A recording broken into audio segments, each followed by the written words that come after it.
Hello and welcome to Quick Looks with the Casual Hour. My name is Bobby. Joining me, the entire casual crew for a quick look at the Miasma Chronicles? Question mark? Miasma. That's fine. Either or. Either or. Either or. Either or. Tomato, miasma. We're going to be checking this out. Let's call the whole thing off? Let's call the whole thing off. Actually, let's not, because I think that this game's pretty cool, and I believe this will be a fun encounter that I got us chalked up for here. Do you guys know anything about this game? Oh, Bobby, I know a few things. I know that this game came out on May the 23rd, 2023. It was developed by the Bearded Ladies. Ah, yes. And they also are the makers of Mutant Year Zero. Okay. A game that we are fans of here at the Casual Hour. Yes, I would agree. I'm currently playing Mutant Year Zero for the first time and having a pretty decent time, I would say. Yeah, I think that I'll just say this right now at the very tippy top. If you like that game that we just talked about, Mutant Year Zero, you should just go ahead and pick this game up. It is $40. I think it's on most modern present consoles, correct? It's on PS5, Xbox Series X and S, and PC. Yep. It is $50, Bobby. 50. Okay. Thank you. Yes. So we've got a bit of a crew here that we're playing with. This is Elvis, and then we've got Diggs, and we just picked up a new companion named Jade. The game focuses on a post-apocalyptic setting where there is the miasma that is taken over. You've got this glove that you're trying to break through this miasma wall to get to where your missing mother might be. They reference time before this outbreak or this attack. I believe that they call the human race at that point in time the originals. And you do have some abilities outside of just weapons. I have unlocked on that glove the ability to take in the miasma, and I've got two different types of abilities. I'm using an electro chainer right now, and then you can add in modifiers to those. Like I've got Jacker installed on that, which is going to get me more plastic, which is that currency that you use to buy new gear and shit. So that's really cool. Much like Year Zero, you can break apart and kind of ambush and get things set up. So we've got ahead of us there some dudes that need killing, and to help out with that, Jade has a silenced sniper rifle. So I'm gonna split up from the group, and they're gonna hang out here, and I can start to position people and get ready for a true ambush, or I can come up here and I can start an ambush on my own to take out that mugger. But there is one dude up there looking over right now. They got a sniper, so I'm gonna wait for him to turn around, and now I should be able to just go in. This is kind of an XCOM. Oh shit, maybe I wasn't close enough. Too far away. Overwatch type situation. I'll load this back in here. Yeah, you can definitely do Overwatch. That is something that you can unlock. There's a skill tree where you're dumping points in per character, and there's some pretty inventive stuff that they do. Like I'll show that off really quick. So if I go to my party and I go into, where are my abilities at? My skill deck, here we go. So for Diggs, he's quite big. He's a big robot, obviously. I've unlocked this ability over here where I can use him as a shield. If I'm like in a spot without coverage, because he's a bit more tanky than the other characters, I can just actually post up behind him, and that's a skill that I've unlocked. I did unlock Overwatch for him, and I gave him a boost in his health so he could be more of that tank out there. Whereas somebody like Elvis, for their skills, I focus more on Overwatch, but I also have this armor eater shot because he's just a bit more aggressive. You can slot in different weapons. So I've got two currently on Elvis, and I don't have them on this save, but I ended up putting a sidearm on Jade here to help out. So let me show this off again to you. I'm gonna switch back over to Jade. We're going to unhide, and I'm gonna get down there a little bit closer to kick this thing off. So now you can see the yellow squares showing that's the, okay, they're talking now. So we're gonna ambush and I'm going to shoot and take out this mugger. Nope, I ain't doing shit. We're missing. Wasn't that a 92%? Yeah, it was, and That's XCOM, baby. That's XCOM for you. Sometimes you get missed, and sometimes you don't.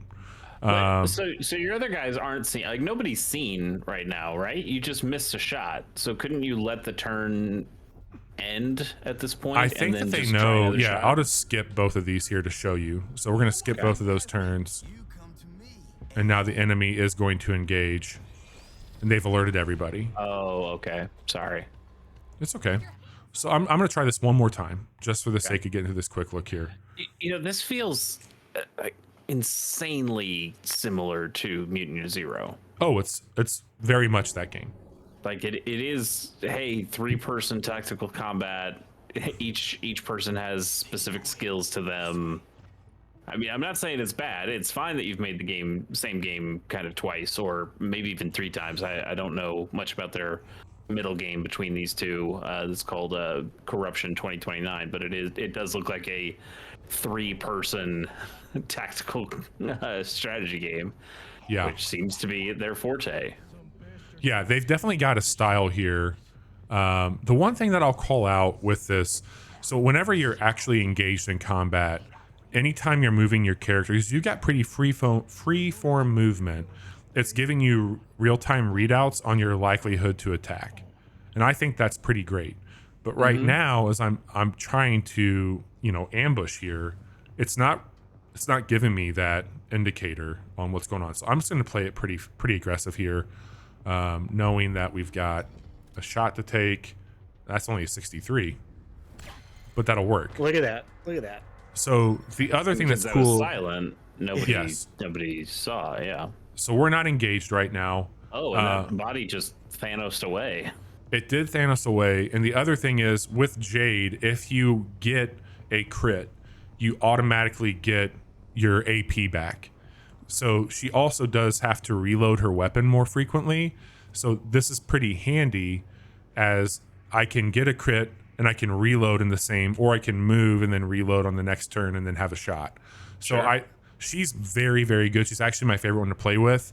And we're going to try and get through picking off a few more people here before we get into a bit of a scuffle.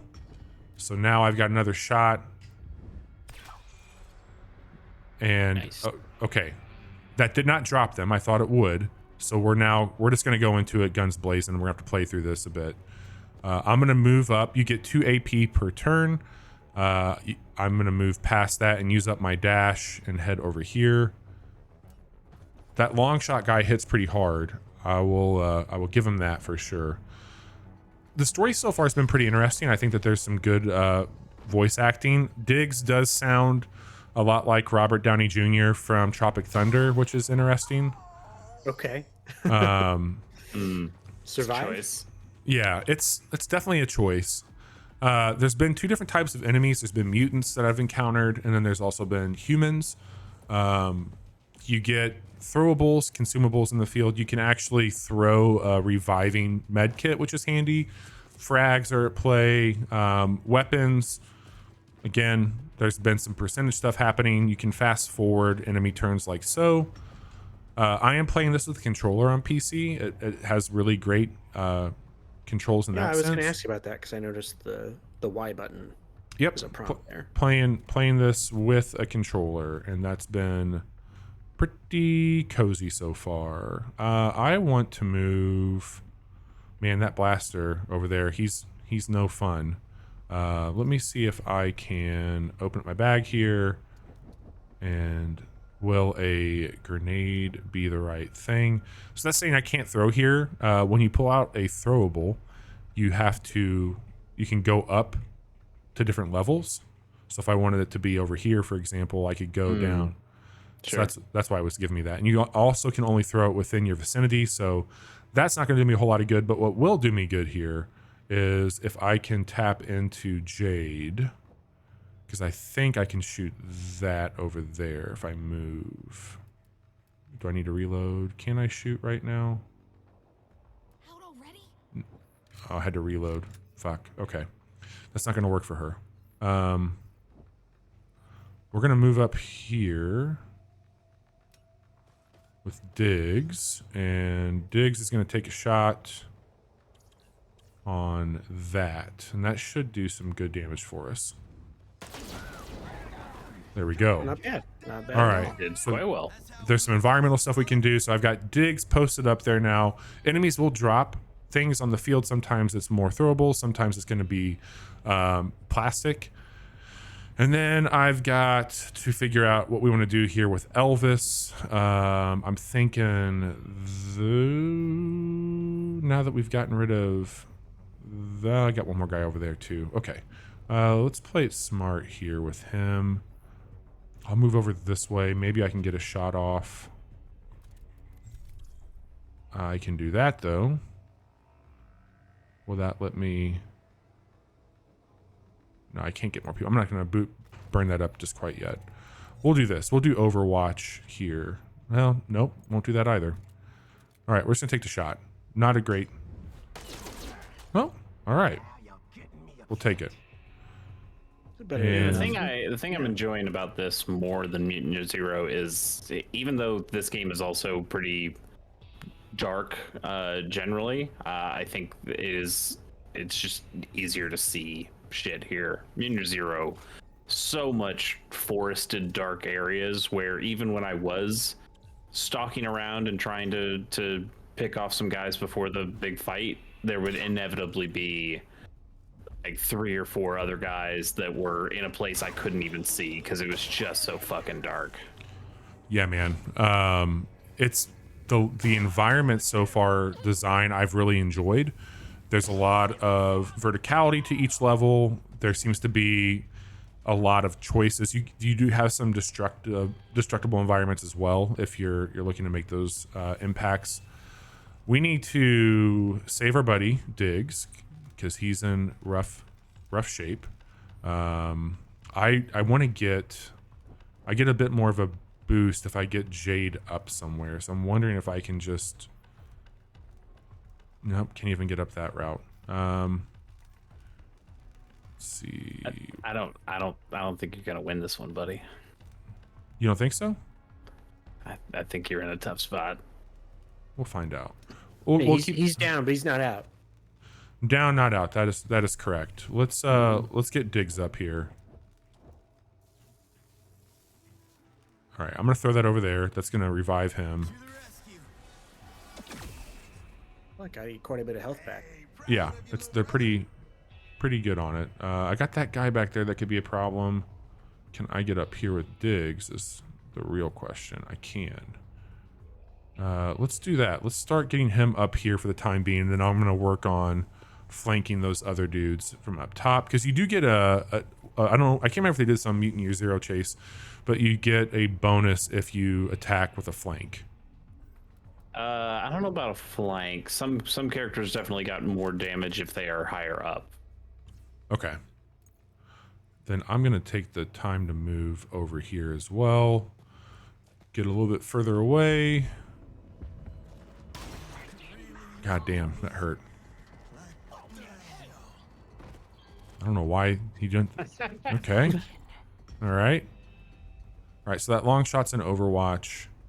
This might be a good time to switch over here and show off this ability. Yeah, we're gonna do that. So we'll do that. Turn on the lights.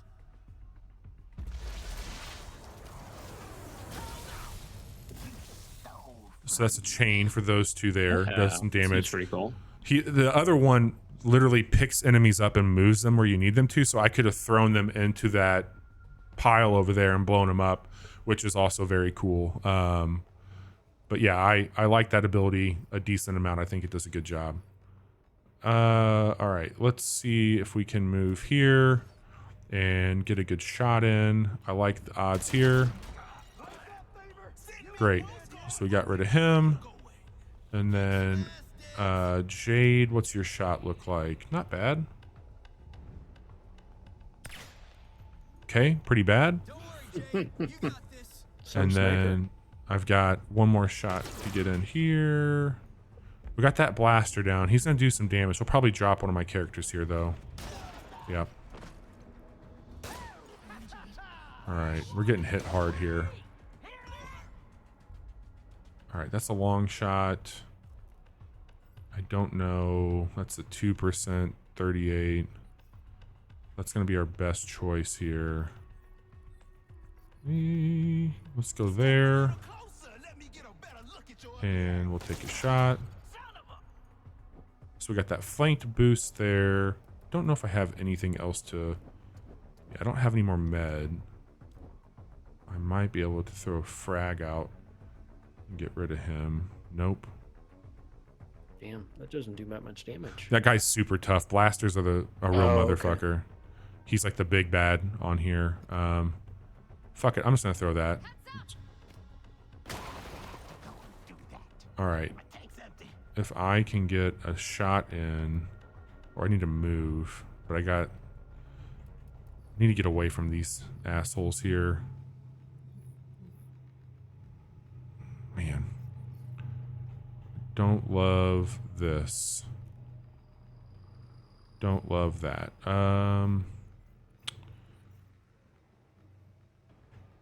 We'll try that. Where's he going? Okay, not good. Not good at all. Chase wasn't wrong. We'll say that much. I don't think I can get rid of the blaster from there.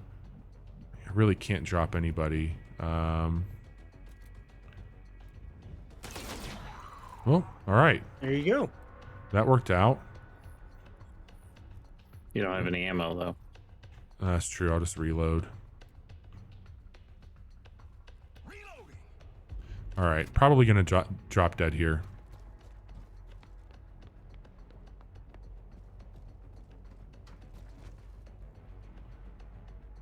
If this guy hits me. Son of a bitch. With a fucking pistol. Wow. That's an impressive shot. So let me just load up my other save and show you a little bit like walking around, and then we'll wrap it up there. Sure. So that was one of the interesting and kind of unique things about Mutant Year Zero is that when you weren't in the turn-based combat, you just kind of walked around as normal characters in a third-person style, and you could explore the world and do some stuff. And you even saw it when at the beginning of this quick look where Bobby was taking single characters and moving them around the map. So it is kind of that kind of dual style of game. I think it's a really interesting choice. Yeah, I like the overworld stuff quite a bit. The other thing I'll call out is they've got a really generous fast travel system. So you've got like your main hub here. I can go there. I can hop back over here to this Widow's Mine, which is like an entry point to Happy Hills, but I've got travel there as well. So if I just went back here, because I know that this is kind of a safe spot to go without any fights right now, I'll show you just like your hub world so far, where you have shops and you can get your missions. And I think you get a pretty good vibe for the tone of what this game is, because even though it is a dark apocalyptic game, I don't say it, it's not like a Borderlands or anything, but it's more of kind of like, oh my God, why is the name slipping me? We played the game a lot. Chase, you picked it up. Starts with a W. The third, Wasteland 3. Reminds me a lot of the Wasteland humor. And just very like it's a very grim world, but yes, the characters don't take it as seriously as maybe they should. So you've got, you know, the things that you would expect around here. You've got shops. Here is where we can get some upgrades to our consumables. It's expensive. The economy is not in our favor, I'll tell you that much. But there are different weapon types that you can pick up. So far, I've seen like tactical disc launchers. I've seen a lot of assaults and snipers. You can get attachments. So far, I found a magazine mod, and I've also found a scope, which I think I can show you now. Yeah, I did load up because I got the stuff from that last save. So I've actually put a sniper rifle on Elvis as well, and they have colored tiered loot. Like that was a purple sniper rifle. I've seen blue, green. I think it's just more, not necessarily like this is the same weapon, but a higher value, but more, I guess, just like rarity for it. So I've got everybody kitted out with that. In your backpack, you can get these chips. These are going to be what I can apply. So this is going to apply burn damage when I use one of my abilities on the glove. I've got these crit rounds. If I wanted to come back into my actual weapon, if I go to this, you can hit that modify button.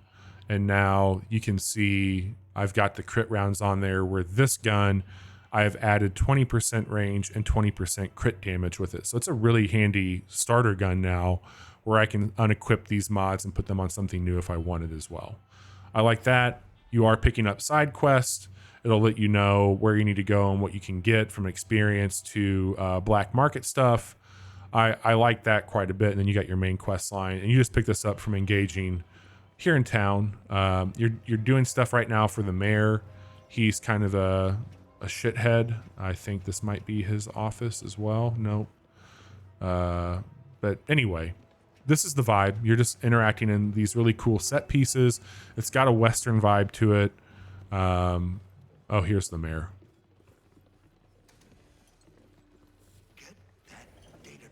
Oh, come here, you. Why are you not letting me talk to you? Oh, I guess we can't get up close to them. It's just a head. The mayor's a smoking cigar head. Oh, that's cool. Yeah. I'm really enjoying it. I liked the combat in Mutant Year Zero quite a bit. I'm playing this on normal, and it is challenging, especially there's another game that we did a quick look for called Showgunners, and that game is definitely not without challenge, but this one seems to be, you only get like 2 or 3 hits per round before you're down and out. But I'm liking it quite a bit. I think there's a lot here. These guys have a pedigree at this point, I think, on making really impactful games. You get in here and you get these nice dialogue choices to ask questions and get some really good voice work. Game runs great on PC, like kind of a rare thing in these day and age to have something come out hitting hard. But I'm digging it. I think there's a lot here. So Yeah, I think it looks really cool. Yeah, as we mentioned, this is out on PlayStation, Xbox, and PC. It will set you back $50. If you are itching for a new tactical turn-based shooter, this is the one I think that you should look at. Showgunners, also go check out our quick look for that. It's neat, sneak game. Chase, I think maybe we'll stream this one night, potentially show off a little bit more some of the story stuff. Yeah, I'd love to. Let folks see that. And also, if you haven't played it yet, Mutant Year Zero is a fantastic video game that has had DLC, a lot of patches, a lot of improvements, and it's on just about everything. So you can definitely get your fix with that as well. But if you've enjoyed this quick look and you want to hear more about the games that we're checking out, you can like and subscribe to our channel. We do quite a bit there, where we put quick looks up twice a week on Tuesdays and Thursdays. We also stream games, as I just mentioned, to Chase on Mondays and Fridays. And on Wednesday night, we get together at twitch.tv/casual hour, where we record our podcast, The Casual Hour, and post that every Friday morning wherever you listen to podcasts. So if you're into any of those things, we've got you covered for content. Thank you both for hanging out and checking out this game. And thank you all for watching and hanging out with us. It's been fun. Take care, everyone.